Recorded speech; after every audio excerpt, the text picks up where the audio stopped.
So I actually wasn't gonna do a video on this piece here, but after getting started with it and coming up with a plan, I think it's gonna be pretty cool. So let me catch you up to where I am now. So here we are. I've got it taken apart and partially sanded. And then I've got some of the doors sanded, some of the inset pieces sanded, and all my other stuff, hinges, screws, knobs, and whatnot, all in here and labeled. For the inside top here, I'm thinking about gilding with gold leaf the side panels and the back. And then I ordered a mirror to fit into the bottom section there, so that would just reflect all of that gold leaf. I think that would look very cool. And then otherwise, I'll just continue sanding and refinishing and then sealing. So yeah, let's keep going. So I'll just continue on with the finish. It is pretty almost non-existent, so I'm just using some lacquer thinner with some steel wool. This is 40 steel wool, so it's very gentle, but it does get in there and get any of the finish off that is on there. It also cleans it, so that's good. So I'll just go ahead and use this process on the rest of the doors and on the body of the cabinet itself before sanding.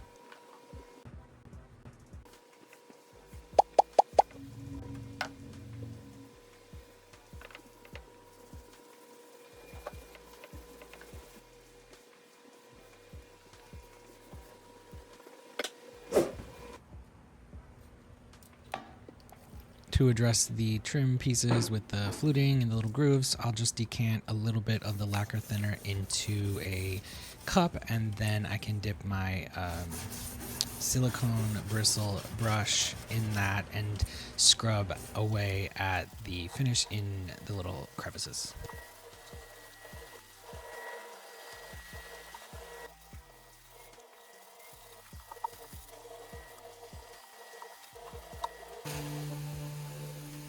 Next, the sanding marathon begins. I'll use a combination of sanders. I have this Surf Prep 3x4, I believe it is. That is square, and so it's pretty gentle. So it's good for some of these pieces that are veneer, and then also to get into corners. And so it's a really quick time saver. It's definitely not required. You can definitely do this with other sanders, or maybe a mouse detail sander, or a multi-tool with a sander attachment. Those are other ways that you can get into these little areas.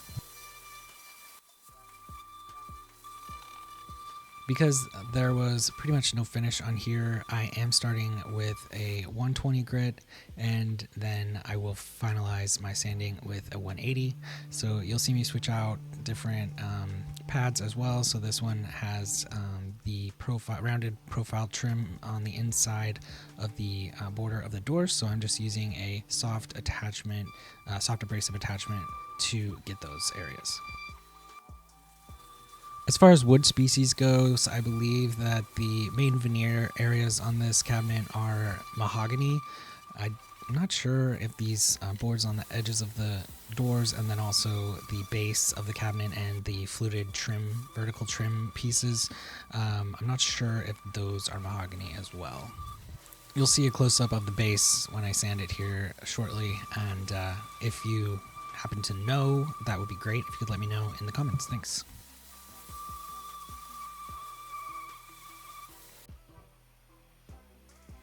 Moving on to the top flip doors, I am going to just use my orbital sander on these because it's just a flat surface with no detail, so it's easy just to hit these with this sander.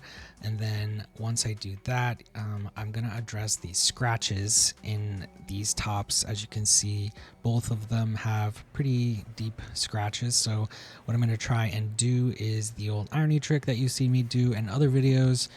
So I'll use steam to try and expand those wood fibers, so then this scratch will sort of raise itself, and then when I do another sanding, it should shave off the discolored area and the scratches should disappear, or at least look better than they did.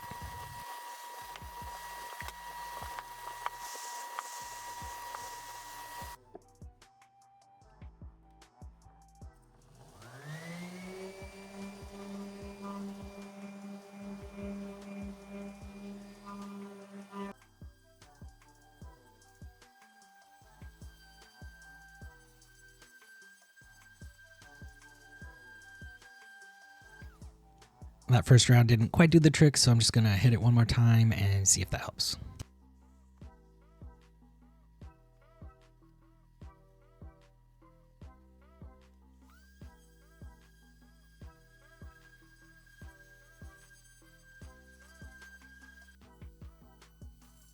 And now I have taken off the 120 grit sandpaper and switched over to 180 to give these doors a final sand.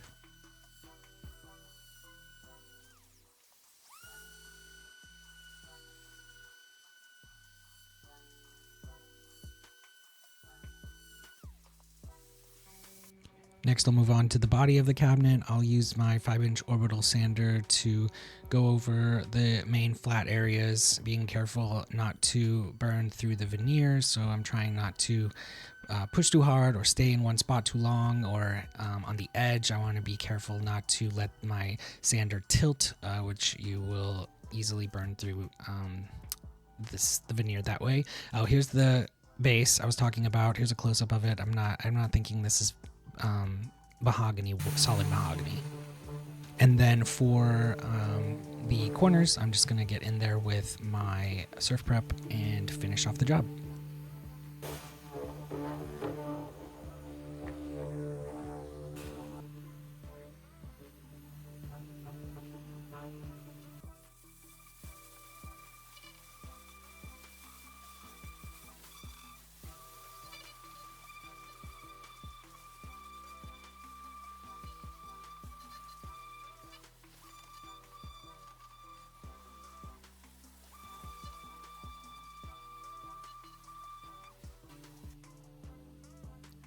And again, using a soft abrasive to get these rounded trim pieces, you can really see how the pad really conforms around that trim.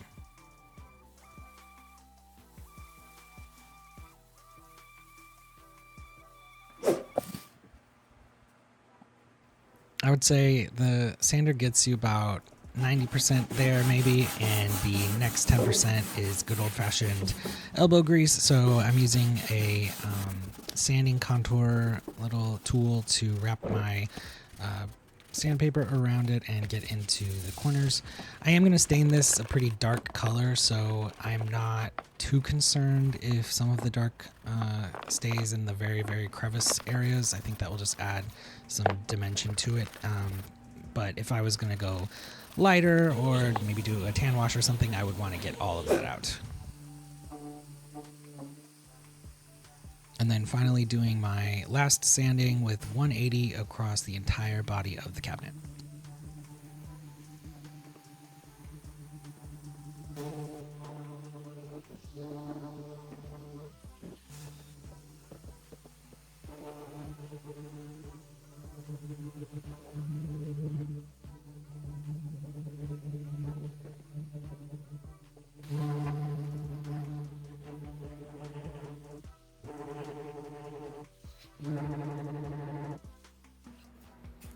Once finished sanding, I like to go over everything with denatured alcohol and a clean rag. This will remove all the sanding dust and give you an idea of how the wood grain is looking, and then it dries super quick, so you can go ahead and move on to staining.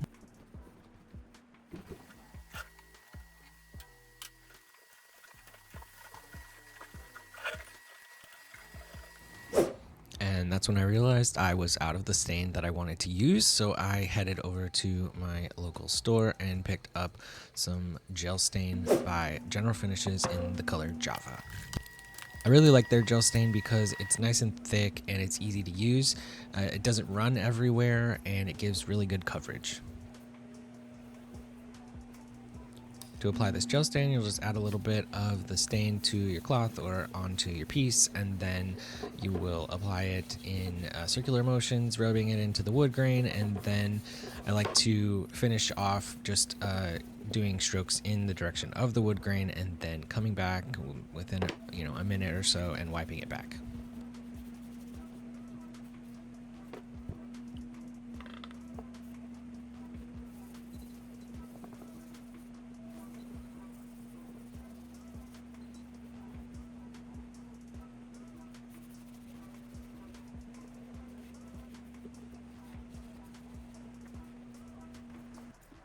Next, I'll go ahead and apply the gel stain to the body of the cabinet.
And now I'll just continue on with the same process for the doors.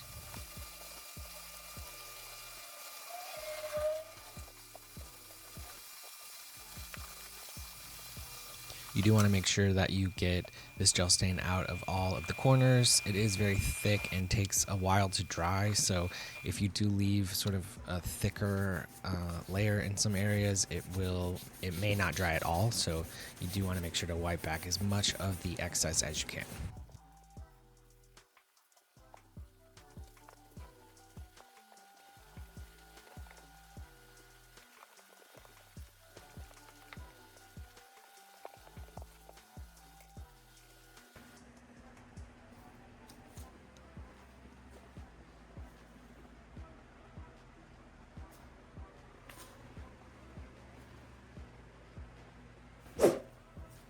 As I mentioned at the beginning of the video, I'm going to be gilding the interior walls with gold leaf.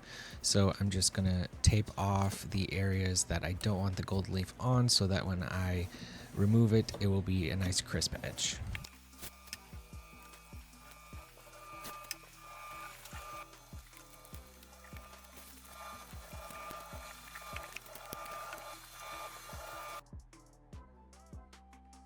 The first step is to apply the adhesive to your surface. So it goes on with sort of like a blue tint to it, a milky blue color, and it will turn clear when it's dry, and that's when you can apply the gold leaf. So I'll just go and apply this glue around the whole interior.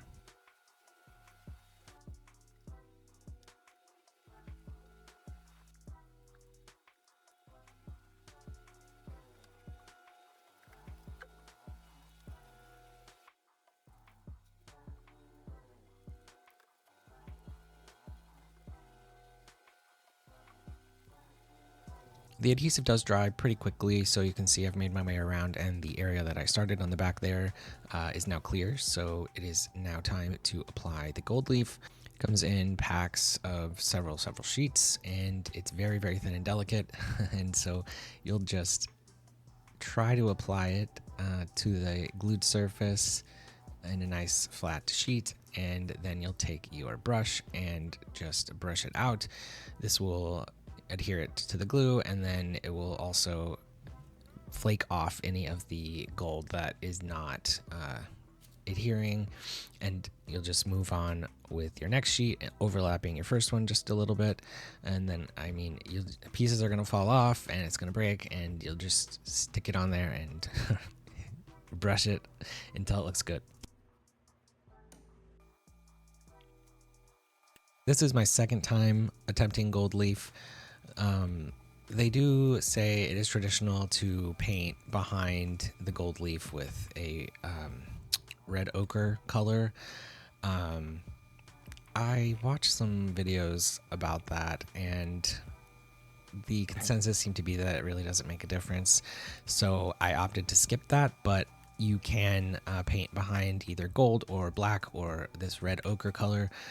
Those seem to be the popular colors that people do behind it. Supposedly, the red just makes it more warm and glowing, but this is opaque, so I don't know how that could be. I guess if there's any pieces that shine through or little areas, like you can kind of see the black or the dark wood peeking through some of the little cracks between the gold leaf, I guess that's sort of where that would come in, but I think that this turned out just fine without it. So after you're done applying all the gold leaf, then you can come back and seal it. It does have a specific sealer that you can brush on and let dry, but I'm just going to opt for this lacquer for brass. I know this isn't brass, but I think it should be a fine sealer for this.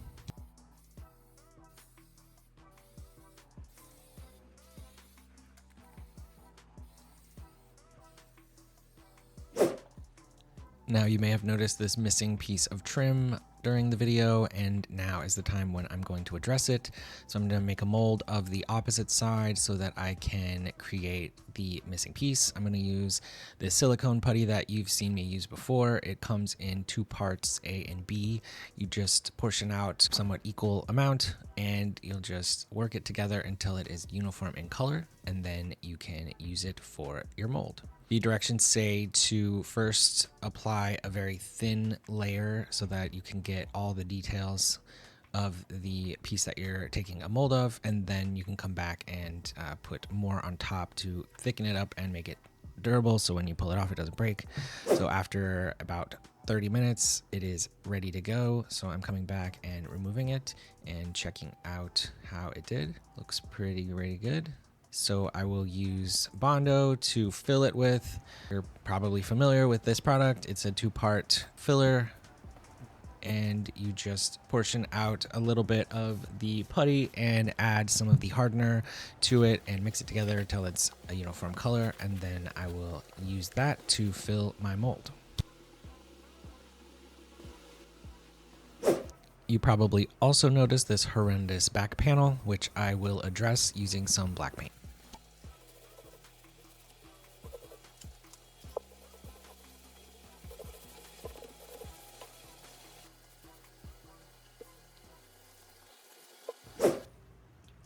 The Bondo has dried overnight, so I will unmold it and check it out.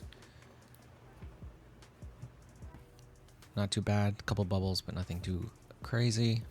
I'll just break off these little extra edges here, and then I can trim it down. I know from the crease on this side that I'm not going to need the part past that, so I'm just going to remove it. And same on the other side.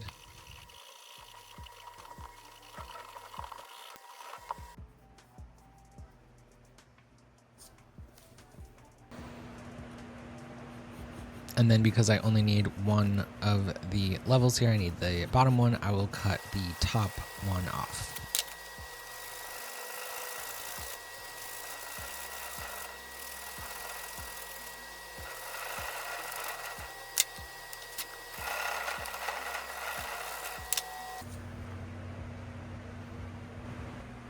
And this is why you should really think about what you're doing and double check measurements before you cut. I'm going to move forward with this piece, and I'll just add another one later. So I'll just show you what I'm going to do here to get the color right. I will paint some wood paints that match the color of my wood, and I will paint this on before attaching it.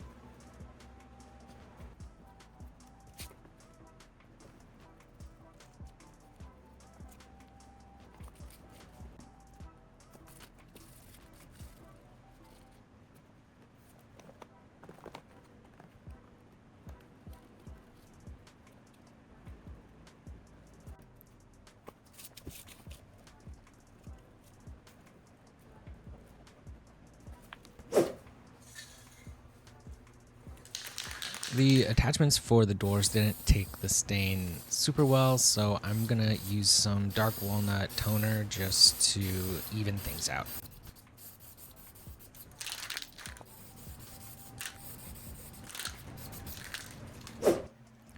These little rosettes live at the top of the trim on the left and right sides of the cabinet. I removed them so that it would be easier to refinish, and I have just scrubbed these with lacquer thinner, and then I'm applying the same gel stain to them to darken them up. After I rubbed that stain off, it didn't really take, so I do end up using some of the same walnut toner on these as well. Off camera, I did soak all of the brass with vinegar and boiling water. Then I scrubbed it clean with Barkeeper's Friend and 40 steel wool, and everything shined up super nice, so I'm just sealing it up with lacquer for brass.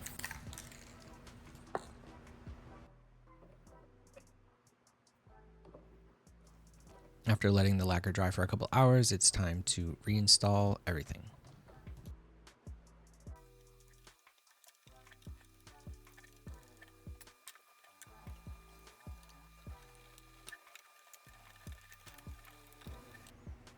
I noticed there were 2 small circular indentions here, which I'm assuming is where the bumpers should be, and they are not, so I have some on hand that I'll just go ahead and replace them with.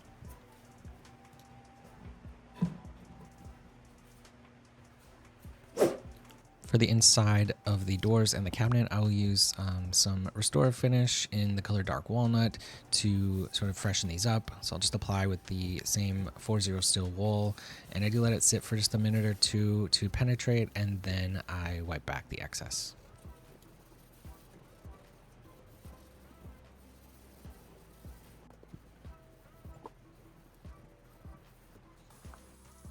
I let this stain dry for a good week before moving on with a water-based top coat. I did add a little bit of dark brown dye stain in here just to help tone things a little bit and even out the coloring. I'll add a few coats around the entire cabinet, and I did tape off the hinges because of the dye in the top coat.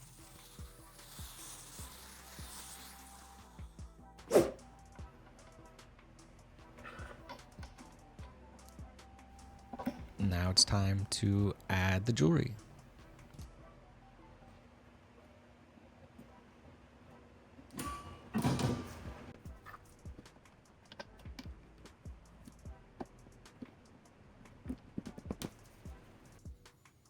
And it is recommended to come back after the restore finish with some Howard Frieden wax. So I'm just adding that to the areas that I used the restore finish on, and also polishing up these little door attachments. And then my little patch job here looks like crap, so I'm going to remove this and try again.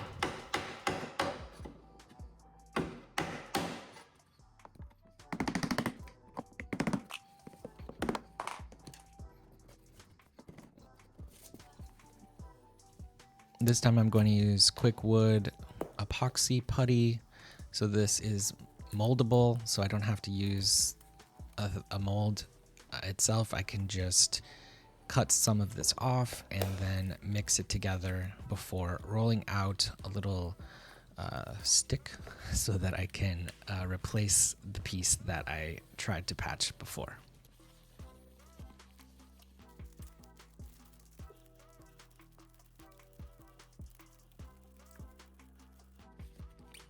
I do find this stuff takes a little bit of working to get nice and cohesive.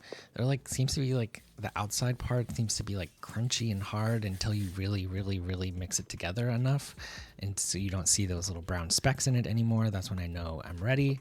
So I'm just gonna roll this out and try to approximate the length and thickness, although I know I need to go a little longer than this piece because it wasn't long enough in the first place.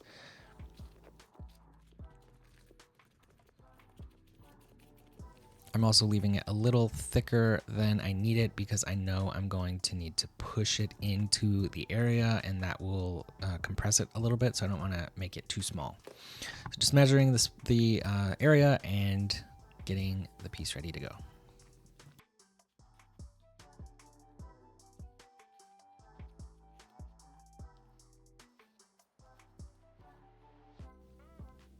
Just trying to gently pat that in there while giving enough pressure to get it to adhere to the surface, but without flattening it out too much. So I'll just gently go around patting it, use my tool just to make sure everything is nice and straight and I have little indentions and the pieces in place. I'll also use the tool just to make that little line there to make it look like it's a separate piece.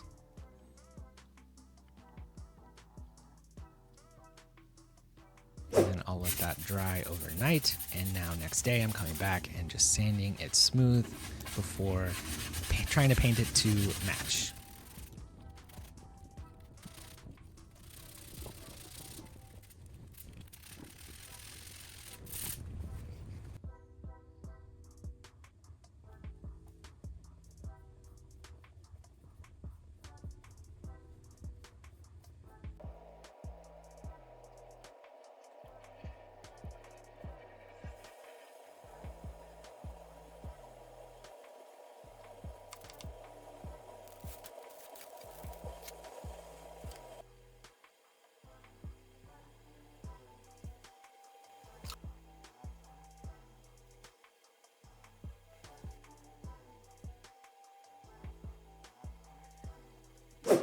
After that dried, I'm coming back with a little bit of the same tinted top coat to help make sure that it's all cohesive in color and sheen, which is very important.